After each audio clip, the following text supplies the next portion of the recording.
Ayos lang po. Okay. Bismillahi alhamdulillahi rabbil alamin wassalatu wassalamu ala rasulihil amin amma ba'd. Una sa lahat ay idalangin natin kapatid sa Panginoon. Kayo ay kanyang ingatan, lahat ng inyong pamilya sa lahat ng mga masasama. Ganon din idalangin natin sa Panginoon naway pagkalooban niya ng maraming kabutihan ng maikling oras natin ngayon. Ang usapan po natin kapatid ay tungkol po sa ano po ang masasabi po natin na sobrang napakahalagang bagay na dapat natin ipagkaloob, ibigay sa ating mga sarili dahil sa tayo mismo ang nakakaalam sa lahat ng ating mga pagsusumikap sa ating mga gawain. Wala po tayong layunin maliban lang sa para maibigay po natin sa ating mga sarili ang kaniyang tunay na kabutihan. So nagkakaiba ang mga tao sa pag-uunawa sa tungkol sa ano po ang tunay na kabutihan ng ating mga sarili, tunay na kapayapaan ng ating mga sarili. Mayroon sa mga tao na ang kanilang pag-uunawa ay doon nila ibinabatay sa anuman nakikita ng kanilang dalawang mata. Halimbawa, nakikita nila ang mga bagay dito sa mundong ibabaw ay ang naunawaan nila na kabutihan ng kanilang mga sarili ay halimbawa mabigyan nila ng magandang tahanan, magandang sasakyan, magagandang kasuotan, masasarap na pagkain. So isa ito sa mga pag-uunawa tungkol po sa sinasabing tunay na kabutihan ng ating mga sarili. So ito ay dapat po mabigyan ng tamang kasagutan ng mga ganitong katanungan. Ang paghahanap sa tamang kasagutan o totoong kasagutan sa mga ganitong katanungan para po tayo ay hindi magkamali ay pipiliin po natin yung halimbawa yung isa sa mga katangian niya, hindi siya magsisinungaling. Isa sa mga katangian niya, lahat ng kanyang sinasabi ay totoo. Dahil sa dalawa ang nagbibigay ng advice tungkol po sa ganitong katanungan. Halimbawa, ano po ang dapat kong pagsumikapan na maipagkaloob ko sa aking sarili. So dalawang klase ang nagbibigay ng advice. Unang klase ay katulad natin ng mga linika, katulad natin ng mga tao. So, pangalawa na nagbibigay ng advice payo ay hindi natin katulad na tao, kundi siya po ang tinatawag na Panginoon. So, magkaiba. Magbigay ng advice payo ang dalawang klase na ito. Ang halimbawa yung mga tao, dahil sa likas sa mga tao, sila po ay nagkakamali. At may hangganan, may limit ang maabutan ng kanilang pag-uunawa. Dahil po sa ang karamihan ay ang kanilang pinapaniwalaan o ano man ang nakikita ng kanilang dalawang mata. Pero yung hindi nakikita ng kanilang dalawang mata ay hindi nila pinaniwalaan. So hindi na kapag halimbawa nais po natin ang matagpuan po natin yung tamang kasagutan sa ganitong katanungan ay ang dapat po natin piliin ay yung isasagot ng hindi magkakamali, hindi magsisinungaling. Siya yung tinatawag na Panginoon. So, sa madaling salita, nararapat po natin malaman kung sino po ang nararapat tawagin na Panginoon. Alam po natin na ang kahulugan ng Panginoon ay nasa Kanya yung mga matataas na katangian, sa kaniyang mga magagandang na pangalan, mga matataas na katangian. Halimbawa, isa sa mga kaniyang mga katangian, siya po ang tagapanustos, tagapaglikha sa lahat ng mga linikha. Siya po ang taga-panustos sa lahat ng mga linikha. Siya po ang tagapangasiwa sa lahat ng mga linikha. Siya po ang taga-kontrolado sa lahat ng mga pangyayari. Mangyayari yung isang pangyayari kapag ito ay kanyang pinapahintulot. At kailanman hindi mangyayari yung isang pangyayari kapag ito ay hindi niya pinapahintulot. Siya ang taga nagmamayari sa lahat ng mga linikha. Ito ang ilan sa mga kahulugan sa tinatawag na Panginoon. Kaya nararapat po sa atin hanapin kung sino po ang nararapat tawagin na Panginoon. Para po tayo hindi magkamali at makatiyak at para matiyak po natin na ang ating maisagot, maunawaan kung sino po ang karapat-dapat magiging Panginoon, ibatay po natin ito sa anuman pinaniwalaan ng mga ibang linikha. Dahil sa kung mayroong pinaniwalaan ng ibang linikha na hindi natin katulad, ay yun ang dapat natin paniwalaan na karapat-dapat magiging Panginoon. So mayroong nabanggit sa banal na Quran. Alam po natin yung banal na Quran, ito ay salita ng Panginoon at ito ang kahuling-huling banal na kasulatan na ibinaba dito sa mundong ibabaw. At sinabi ng Panginoon sa banal na kasulatan na ito sa wikang Arabic, alam tara anna Allah yasjudu lahu man fis samawati wa man fil ardi was-samsu wal qamaru wan nujumu was-shajaru wad-dawabu wal kathiru minan nasi wa kathirun haqqa alayhi al-'adab. Sa madaling kahulugan sa sinabi ng Panginoon, hindi mo ba nalaman o Muhammad, katiyakan ang Allah yasjudu lahu man fis samawati wa man fil ard, ay nagpapatira pa sa kanya ang lahat ng mga linika na nakatira sa pitong palapag na kalangitan, pitong palapag na kalupaan. Wasamsu, at nagpapatira pa din sa kanya ang araw, wal qamaru, at nagpapatira pa din sa kanya ang buwan, wan nujumu, at nagpapatira pa sa kanya ang mga bituin, wasyajar, at nagpapatira pa sa kanya yung mga puno, wal jibal, nagpapatira pa din sa kanya yung mga bundok, wadawab, at ganun din nagpapatira pa sa kanya ang mga hayop, wa kathiru minan nas, at nagpapatira pa sa kanya yung ilan sa mga tao, wa kathirun haqqa alayhi al-'adab, pero ang karamihan sa mga tao, ang nararapat po sa kanila ay ang parusa ng Panginoon dahil sa hindi sila nagpapatira pa sa Kanya.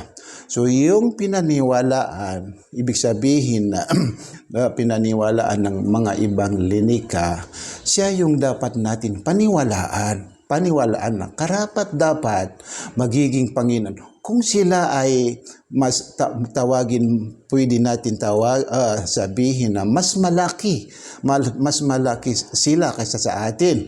Halimbawa yung araw, halimbawa yung mga bituin, yung mga bundok, mas malaki sila kaysa sa atin. So ibig po sabihin, mas malakas sila kaysa sa atin. Kung mayroon silang pinaniwalaan na karapat-dapat magiging Panginoon, dapat po natin sila sang-ayunan para po tayo makasigurado at mahanap natin yung tunay na tagumpay ng ating mga sarili. Kung halimbawa, paniwalaan po natin anuman ang pinaniwalaan ng ibang linika na siya po ang karapat-dapat magiging Panginoon, ano po ang naibigay niya na advice bilang payo o di kaya ano po ang ginawa niyang layunin sa kanyang paglikha sa atin, dahil sa naniniwala po, kapag tayo ay naniniwala sumang-ayon sa anuman pinaniwalaan ng ibang linika, nararapat na paniwalaan po natin na siya po ang tagapaglikha, siya ang lumikha sa atin. Kung siya ang pinaniwalaan po natin na lumikha sa atin, ibig sabihin ay mayroon siyang layunin sa kanyang paglikha sa atin. Yun ang dapat natin malaman. Ano po ang kanyang layunin sa kanyang paglikha sa atin? Ito ay malinaw sa kanyang sinabi, وَمَا خَلَقْتُ الْجِنَّ وَالْإِنسَ إِلَّا لِيَعْبُدُونِ. Ang ibig po sabihin ay hindi ko linikha ang mga engkanto, mga tao, maliban lang sa ako ay kanilang sambahin. Yung tinatawag na pagsamba sa Kanya, iyon ang layunin ng Panginoon sa Kanyang paglikha sa atin, at iyon din ang daanan papunta sa tunay, yun din ang daanan papunta sa tunay na kapayapaan, tunay na kabutihan ng isang tao. Dahil sa iyong layunin ng Panginoon sa Kanyang paglikha sa atin ay iyon din ang dahilan upang malugod sa atin ng Panginoon.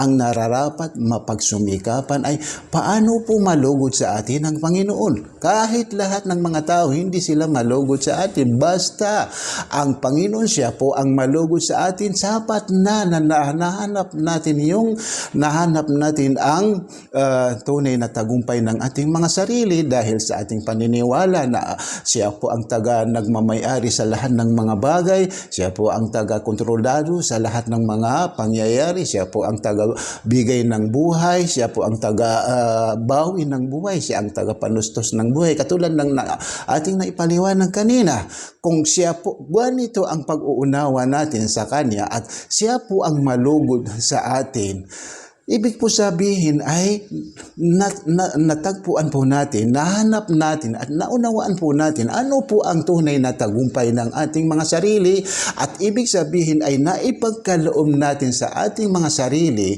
ang Kanyang tunay na tagumpay dahil sa halimbawa pagsusumikapan po natin, paano po tayo makalapit sa Kanya, paano po tayo magiging sobrang malapit sa Kanya. Dahil sa kapag tayo ay malapit sa Kanya, kapag tayo ay manalangin sa Kanya, ito ay Kanyang tatanggapin. Dahil sa kung tayo ay malapit sa Kanya, kapag tayo ay magpapakupkup sa isang bagay na atin iniiwasan o nilalayuan o kinatakutan, tayo ay Kanyang tutulungan. So kaya niya itong lahat dahil sa siya ang Panginoon. Siya ang Panginoon. Kaya ang taong masasabi po natin na taong nagawa niya, o ang masasabi po natin na tunay na katayuan ng isang taong nasa tunay na pagtatagumpay, siya yung taong na ang kanyang kalagayan kapag siya ay manalangin sa Panginoon ay tatanggapin sa Kanya ng Panginoon. Siya yung taong kapag siya ay magpapakupkup sa Panginoon, siya ay tutulungan ng Panginoon. Kapag mayroon siyang hinihingi sa Panginoon, lahat po ito ay ibibigay ng Panginoon dahil sa ang Panginoon lahat niya ibigay, kaya niya ang isa sa kanyang mga katangian ay kaya niya ibigay ang lahat.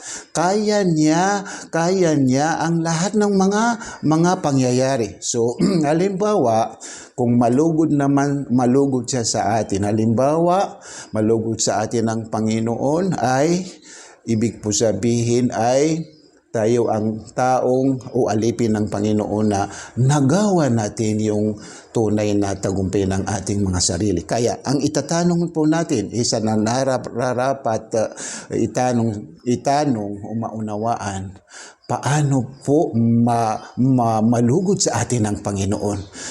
Walang ibang daanan. Kailanman hindi malulugod sa atin ang Panginoon maliban lang sa isuko po natin ang ating sarili sa anuman ginawa ng layunin sa Kanyang paglikha sa atin. Katulad ng ating nabanggit kanina na Kanyang sinabi, وَمَا خَلَقْتُ الْجِنَّ وَالْإِنسَ إِلَّا لِيَعْبُدُونِ. Hindi ko linikha ang mga engkanto, mga tao maliban lang sa ako ay kanilang sambahin. Yung pagsamba sa Kanya, yun ang Kanyang layunin sa Kanyang paglikha sa atin, at yung ginawa niyang layunin, ito ang pamamaraan para po malugod sa atin. Kailanman hindi malulugod sa atin ng Panginoon hanggat hindi natin maisuko ang ating mga sarili sa ginawa niyang ginawa niyang layunin. So, ibig po sabihin ay ang taong nais niya ipagkaloob sa kanyang sarili, ang kanyang tunay na tagumpay, ang nararapat mo sa kanya, isuko niya ang kanyang sarili sa kagustuhan ng Panginoon, layunin ng Panginoon sa kanyang paglikha sa kanya, yung tinatawag na pagsamba sa kanya. Yung pagsamba sa kanya, ito ay napakaraming klase. May mga uring pagsamba sa kanya, ito po ay magaganap sa pamamagitan ng ating mga gawa. May mga uring pagsamba sa kanya, ito ay magaganap sa pamamagitan ng ating pagsasalita. May mga uring pagsamba sa kanya, ito ay mangyayari, magaganap sa pamamagitan ng ating pag-uugali. So lahat ng mga uring pagsamba na ito ay lahat po ito napapaloob sa relihiyon ng Islam. Ang ibig po sabihin, yung nilalaman ng relihiyon ng Islam, itong lahat ay kinalulugdan ng Panginoon. Ang ibig po sabihin, kung ang nilalaman ng relihiyon ng Islam, lahat ito ay kinalulugdan ng Panginoon. Sino man ang gumawa sa mga bagay na ito ay malulugod sa kanya ang Panginoon. So, pwede natin sabihin na ang tao, nais niya, gusto niya ipagkaloob sa kanyang sarili, ang kanyang tunay na kabutihan, tunay na tagumpay ng kanyang sarili. Ang nararapat po sa kanya ay isuko niya ang kanyang sarili sa relihiyon ng Islam. Paano po natin maisuko ang ating mga sarili sa relihiyon ng Islam? Ito ay sa pamamagitan ng pagsasaksi na katanggap-tanggap. Ito po ang unang hakbang sa pagpasok sa relihiyon ng Islam, pagyakap sa relihiyon ng Islam, ang tinatawag na pagsasaksi na katanggap-tanggap sa Kanya. So ang pagsasaksi na katanggap-tanggap sa Panginoon ay huwag natin kalimutan, ito ay napapaloob dito ang tatlong bagay. Ang unang bagay, ang paniniwala na sa pamamagitan ng ating mga puso. Halimbawa, paniwalaan ng ating mga puso, walang Diyos na karapat dapat sambahin maliban kay Allah. Paniwalaan ng ating mga puso, si Muhammad ay kanyang sugo at alipin. Pangalawang bagay, anuman ang pinaniwalaan ng ating mga puso, dapat po natin ito bigkasin sa pamamagitan ng ating mga bibig. Hindi na sapat na naniwala ang ating mga puso tapos hindi natin ito bibigkasin maliban lang kung hindi po tayo makakapagsalita. Pangatlong bagay, anuman ang pinaniwalaan ng ating mga puso, binigkas ng ating mga bibig, nararapat po sa atin. Ito ay isabuhay sa pamamagitan ng bawat bahagi ng ating katawan. Kaya tiyakin po natin, siguraduhin po natin, bawat parte ng ating katawan, wala silang maikikilos, maliban lang sa mga bagay na ito ay naaayon sa anuman pinaniwalaan ng ating mga puso, binigkas ng ating mga bibig. Kapag nabuo po natin ang tatlong bagay na ito, naisabuhay po natin yung unang hakbang sa pagpasok sa relihiyon ng Islam. Tayo po ay matatawag na Muslim at tayo po ay matatawag na alipin na isinuko niya ang kanyang sarili sa layunin ng Panginoon sa kanyang paglikha sa kanya. Tayo po ang matatawag na alipin ng Panginoon na nagbalik loob sa kagustuhan ng Panginoon. Ang alipin na nagbalik loob sa kagustuhan ng Panginoon, siya po ay pinaghandaan ng Panginoon ng sobrang napakaraming mahalagang bagay. Kabilang sa mga mahalagang bagay na ito ay kahit sabihin po natin noon na napuno niya na pagkakasala ang mundo na ito dahil siya po ay nagbalik loob sa kagustuhan, layunin ng Panginoon sa kanya, ay ipagpapatawan ng Panginoon sa kanya ang lahat na nagawa niyang pagkakasala. Ibig po sabihin ay buburahin ng Panginoon ang lahat ng kanyang nagawang pagkakasala. Hindi lang sa buburahin kundi papalitan pa ng maraming kabutihan. Kung ganito kahalaga ang napakasimpleng gawain na ito, at dahil naman sa tayo ay naniniwala na hindi natin hawak ang ating mga sarili, hindi natin hawak ang ating buhay, hindi po tayo makakasigurado kung tayo ay aabot sa mga susunod ng mga oras, mga araw, mga panahon. Kung mayroon tayong naunawaan na sobrang napakahalagang bagay, ang nararapat po ay huwag natin ito palampasin. Nararapat ay samantalahin po natin ito. Huwag natin ipagpadamot sa ating mga sarili. dahil sa naunawaan po natin na ito ang sobrang napakahalagang bagay na nararapat po natin ipagkaloob sa ating mga sarili. Nais kong bigyan ng linaw yung nasabi kong kanina, may mga tao na ang kanilang ang kanilang pag-uunawa sa tinatawag na tunay na tagumpay ng kanilang mga sarili, ano man ang nakikita, doon nila binabatay sa ano man nakikita ng kanilang dalawang mata. Ang hindi nila naunawaan ay kahit nakakita ang dalawang mata po natin ito ay hindi nangangahulugan ay nakita nila ang lahat, dahil sa may mga bagay kailangan din natin maunawaan na hindi po natin nakikita. Kung mayroon tayong pinaniwalaan na isang bagay na hindi natin nakikita, katulad ng ating kaluluwa, katulad ng hangin, ito ay pinaniwalaan natin na mayroon hangin, may kaluluwa, pero hindi natin nakikita. Ganon din, nararapat po natin paniwalaan yung mga bagay na hindi natin nakikita, katulad ng Panginoon, siya ay hindi nagpakita.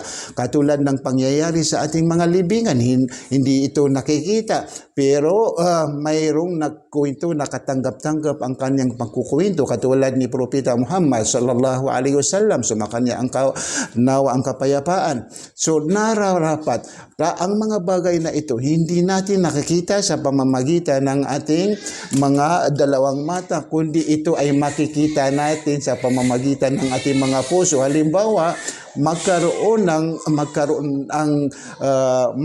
ng liwanag ang ating mga puso.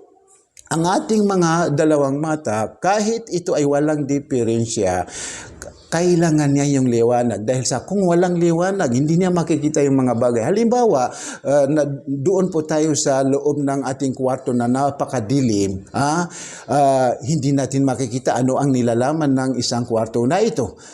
Para makita po natin yung mga bagay na napapaloob sa isang kwarto na ito na napakadilim, kakailanganin ng dalawang mata natin yung liwanag. Kapag hindi magkaroon ng liwanag ang dalawang mata po natin, kailanman hindi natin makikita yung mga bagay na napapaloob po sa isang kwarto na ito. So ganun din ang mata ng ating mga puso. Kailanman hindi niya makikita yung mga bagay na hindi nakikita hanggang sa hindi magkaroon ng liwanag. Ang tinutukoy po natin na liwanag na kakailanganin ng mata ng ating mga puso ay yung liwanag ng Panginoon.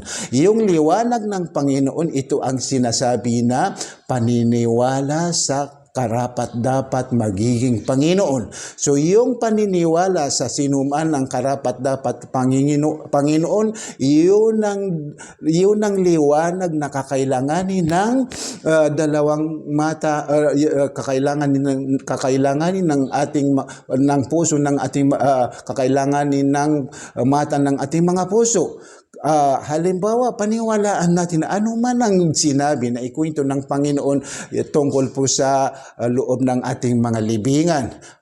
Paniniwalaan po natin na pagkaraan ng ating kamatayan, tayo po ay bubuhayin muli. Bakit po tayo bubuhayin muli? Dahil sa ang klaseng buhay na pinagkaloob sa atin ng Panginoon ay buhay na walang hangganan.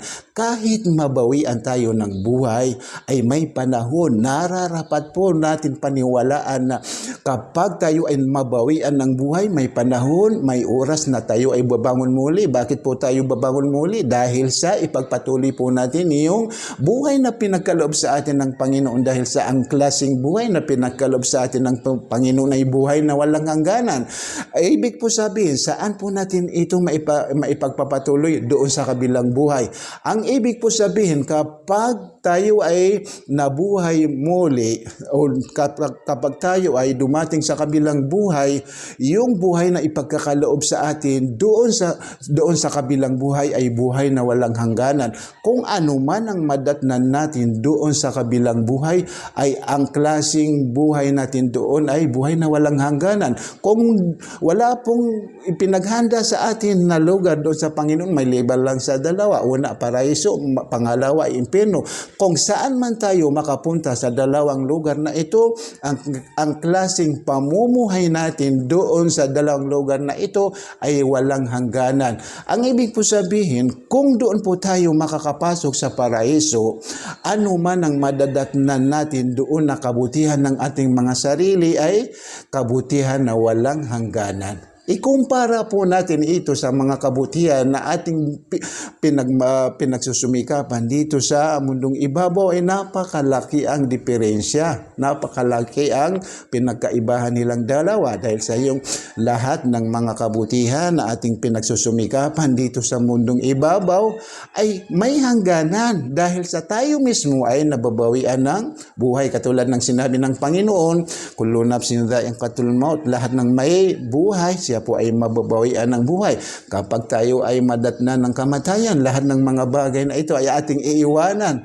Magandang asawa, iiwanan po natin. Magandang sasakyan, iiwanan po natin. Magagandang kasuotan, iiwanan po natin. Magagandang tahanan, iiwanan po natin. Masasarap ng mga pagkain, iiwanan natin lahat. Dahil sa tayo ay nabawian ng buhay. Ikumpara po natin ito sa mga kabutihan na ating madadatnan doon sa paraiso ay buhay, kabutihan na walang hangganan. So ganito lang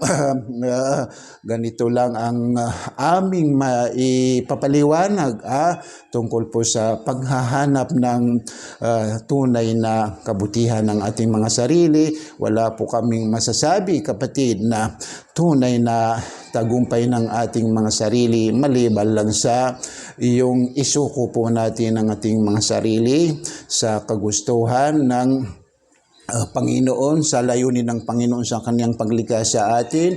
Isuko po natin ang sa ating mga sarili sa relihiyon ng Islam, at ito ay sa pamamagitan ng pagsasaksi na katanggap-tanggap sa Kanya. So katulad ng ating pagpaliwanag na ang pagsasaksi na katanggap-tanggap sa Kanya, ito po ay napapaloob dito ang tatlong bagay. Kapag naisabuhay po natin ito, ay matatawag po tayo na Muslim. Tayo po ay matatawag na isinuko natin ang ating mga sarili sa layunin ng Panginoon sa kanyang paglikha sa atin. Tayo po ay matatawag na alipin ng Panginoon na nagbalik loob sa kagustuhan ng Panginoon. So para po tayo makasigurado na maipagkakaloob natin sa ating mga sarili ang napakahalagang bagay na ito, ay isabuhay po natin yung unang hakbang sa pagpasok sa relihiyon ng Islam. So sundin niyo po ako, kapatid. Ano man ang aking bibigkasin, ay bigkasin natin ito. Ito muna, bigkasin natin muna sa lingwaheng Arabic, tapos i-translate natin sa lingwaheng Tagalog para po natin maunawaan ano po ang ating binibigkas. So itaas po natin, kapatid, ang ating kanan kamay, ang ating hintuturo. Ito ay sinyalis na ang ating sinasamba ay ang Panginoon na nag-iisa. Ibig po sabihin na nag-iisa, walang kaagaw at wala siyang kaagaw. Hindi po tayo pwede magkaroon dalawang Panginoon, tatlong Panginoon, dahil sa kung dalawa ang Panginoon, magugulo po tayo dahil sa siguradong magkakaagawan sila ng kagustuhan. Kapag nagkaagawan sila ng kagustuhan, ano ang mangyayari? Magugulo po tayo. Katulad dito sa halimbawa sa bansa po natin na Pilipinas, kung ang pangulo natin ay dalawa, ano ang magiging bunga? Magugulo po tayo. Ganon din ang Panginoon na nararapat isa sa kanyang katangian ay wala siyang katambal at walang kaagaw. Siya po ang Panginoon na nag-iisa. Ito po ang kahulugan. So lakasan po natin, kapatid, ang ating pagbibigkas. Ashhadu alla ilaha illallah wa ashhadu anna Muhammadan abduhu wa rasuluhu wa rasuluhu wa ashhadu wa asyhadu anna anna Isa Isa abduhu abduhu wa rasuluhu. wa rasuluhu. Ako ay sumasaksi Ako ay sumasaksi na walang Diyos na karapat-dapat na walang Diyos na karapat-dapat sambahin sambahin maliban kay Allah, maliban kay Allah.